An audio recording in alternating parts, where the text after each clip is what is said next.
when I was in kindergarten, I went to the Little Red Schoolhouse. And for our end of the year production, we did Mary Poppins. And I have probably told this story before because I heard it so much growing up. But I was the narrator for our production of Mary Poppins. And I got that role for two reasons. One, I was already reading, thanks to my mom and my grandma and my great aunt. But two, I had the loudest voice in class. And that is something that did not change. 40 plus years later, I was teaching a level 4 adult learning class, English language class. And we were studying health words and phrases and things like that. And so I asked my mom to come in and do blood pressure screenings for all of the students in the class. And she did that. And, you know, we met up, I think it was on Saturday for our usual chore errand thing. And she, of course, was my mom, so she thought I did a good job. And then she said, "But sweetie, you're in a small room. You don't need to use your big classroom voice." And I'll be honest, for most of my life, the size of my voice has been part of how I've identified myself. It's always been easy to command attention and command a room. Well, about a year ago, that started to change for me. And couldn't figure out why. Thought it was temporary. You know, I'd had surgery and then I had pneumonia and yada yada. But I didn't get better. Now, Kay assures me that my voice is sexy. So thank you. We all need good friends who tell you things like that. But the reality is that I have a paralyzed vocal cord. And if you want all of the details, I'm more than happy to share because I found it quite fascinating. But the reality also is that it will not come back. And so I'm working with half a vocal cord that is working twice as hard for me to create sound. I do not have the strength or the power behind my voice that I have relied on for 60 years. And I've made some adjustments. One of them, Al helped me. He found a microphone or speaker, small speaker that I wear on a lanyard that has a lapel mic that I use in class so that all my students can hear me, which my ENT thought was fabulous. And I've been staying as hydrated as I can. But the biggest adjustments have had to come up here. And they have not been easy because for me, and I love this image, this is a print by Laura Zombie, who's an artist that I was introduced to when my brother and his husband had their art shop in Philly. And we have the little kid in kind of like the costume, and then we have the giant polar bear. And, you know, I've always felt like I was the polar bear. I was big and loud. And now I find that the size of my voice is reduced. And so it's been an adjustment to realize that it's not the size of my voice, it's the power of my words. And it's using my words on a consistent basis to make change and to be a leader. So with apologies to Catherine and Elizabeth, if this takes you back to 8th grade English, but we teach the Diary of Anne Frank. We teach the play. And it's sort of canonic literature for 8th graders. They study World War II in their history class, and it's an important. It's important for them to have that information and to read the play. And out of the Diary of Anne Frank, we also talk then about others, because one of the things that Anne wanted was to go on living after her death. And I'm sure at 14 years old, she had no idea how true that wish would come. That, what are we, 80 years later, people are still reading the words she says at the beginning. I don't know that anyone would be interested in the unbosoming of a 13-year-old girl, because that's when she started writing. But yes, we are. And we are still reading the diary. They are still staging the play that is based off the diary. And so we introduce that to our students. And then we continue with others who have used their words to create change. And one of the ones who's had a bigger impact on me than I realized, I think, when we were planning this year. But she's also contemporary, and I can tell my students, she's 10 years older, maybe, than you are right now. Malala Yousafzai. And she's a Pakistani female education activist. And she is the youngest Nobel Peace Laureate ever. At 17, she shared the Nobel Peace Prize with another in 2014. She was inspired by her father, who was also an educational activist and a teacher, and instilled in her and her brothers the value of education. And when the BBC Urdu wanted someone to write about life under Taliban rule, they wanted to hear from someone a little bit older. They wanted a teenager.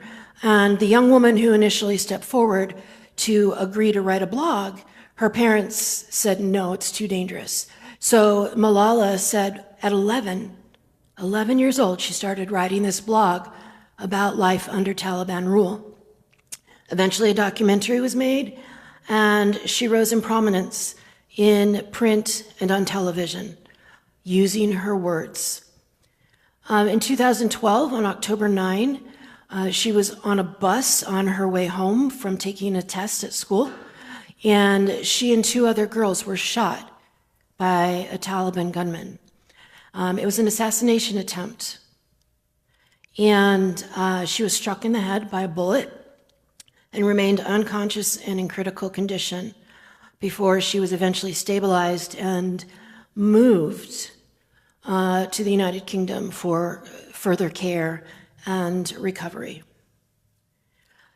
After her recovery, she became even more of an advocate for the right to education for all children, although she primarily focuses on the inequities for girls. And she co-founded the Malala Fund. She also co-authored I Am Malala. In 2013, 14, and 15, Time featured her as one of the most influential people globally. On her 16th birthday, she spoke for the first, but not the last, time at the UN, and the UN dubbed the day, or the event, Malala Day. She said, "The terrorists thought they would change my aims and stop my ambitions. But nothing changed in my life except this. Weakness, fear, and hopelessness died. Strength, power, and courage was born." Strength, power, and courage was born. Now, she continues to advocate for all to have an access to education. Barack Obama once said, "One voice can change a room, and if one voice can change a room, it can change a city, and if it can change a city, it can change a state, And if it can change a state, it can change a nation. And if it can change a nation, it can change the world. And Obama was or is one of Malala's, I don't want to say idols, but inspirations. And I think you can hear some of that reflected in what she has to say and in some of her UN speeches. So I guess my question, well, I don't guess, I know because I wrote it right here. My question for you this morning is, how are you using your voice? Are you actively answering God's call to speak out against injustice? Speaking out requires courage because challenging incidents of injustice, whether they're in our workplaces, our homes, or in public spaces, can be scary. In some ways, I do it on a daily basis because I work with teenagers who often have no filter, or all they know is the latest TikTok weird thing. If you're under the age of 18, I'm perfectly fine with holding you accountable for vocal injustice, I guess I should say, for saying what you should not say, or behaving in a manner that you should not behave. But when it comes to speaking out and speaking up when we're working or dealing with our peers, it becomes a lot more difficult. But neutrality is not an option. Elie Wiesel, the Holocaust survivor, author of Night, said, "We must always take sides. Neutrality helps the oppressor, never the victim. Silence encourages the tormentor, never the tormented. The opposite of love is not hate, it's indifference." So one of the things I talk to my students about is how to approach adults when they are feeling overlooked, misunderstood, unheard. And a lot of them lead with, "Well, you," and I mean the hands on the hips or the, in the air or whatever the case may be. And we talk about the fact that you phrases, you, they're not effective. We need to use our I voice. We need to talk about what we're feeling. We need to understand that when we raise our arms or place our hands on our hips or lean forward in what is an attempt at intimidation, the automatic response, even if we don't physically do it, the automatic response of the person you're talking to is to throw up defenses. And if it's not a physical defense, it's a mental defense. And our brains shut down and we stop listening and we start defending ourselves. So we don't want to match tone. We don't want to match rhetoric. We do not want to match aggressive body language. We want to speak up in the way that God calls us to speak up. And that's from a place of love. And that, again, is not easy when you're scared, when you're feeling not listened to, when you're frustrated, when all you want to do is answer in kind with words that are unkind and stomp your feet. It's hard. So, as any public speaker will tell you, before you speak publicly, practice. For a number of years, I worked with the Mesa Police Department in their summer GREAT program. GREAT was the Gang Resistance Education and Training program. And we had kids coming from 6th to 7th to 8th to 9th grade in our summer program. And one of the things that we did was we role played speaking up. when someone offers you drugs, when someone says, hey, let's go shoplifting, or whatever the little thing was. We practiced saying no. One of the best things my mom ever did for all 4 of her children was to say, it's my fault. Your friends want you to do something you're uncomfortable with? No. My mom would get mad. My mom will ground me. It's her fault. Safe place, safe way to say no. And I know a lot of parents do that these days. So practice speaking up. Think about, how are you going to address issues of bigotry? Challenge the hate speech and discriminatory jokes immediately. One of the things I see a lot online as people are sharing their experiences with that kind of language is, especially jokes. Would you explain that to me? And a lot of times then people stop and realize, oh, yeah, not so funny. We're reading a book right now called Bronx Masquerade, and one of the characters, Tyrone, this is a squirrel. This is not written down. It's a story of an English teacher who introduces poetry to his students, and they start having open mic Fridays. And one of the young women is on the heavier side, and she writes a poem about the fact that people make fun of her for that. And the main character, Tyrone, who connects all the characters in the story together, says, I've done that. I've been one of those people who made fun of her. I used to think it was funny. Now I don't. All right, so when you have to explain that funny element, hopefully it shifts the thinking of the person who thought it was funny. Practice speaking up. Practice listening to the marginalized voices. All right, listen to the person of color who is explaining to you, this is what I deal with.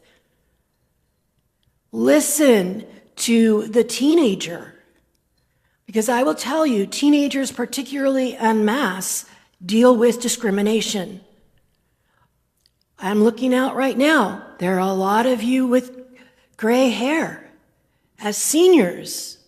Again, going back to my mom, I will never forget a trip we made to the hospital where they basically dismissed her as being just a little old lady.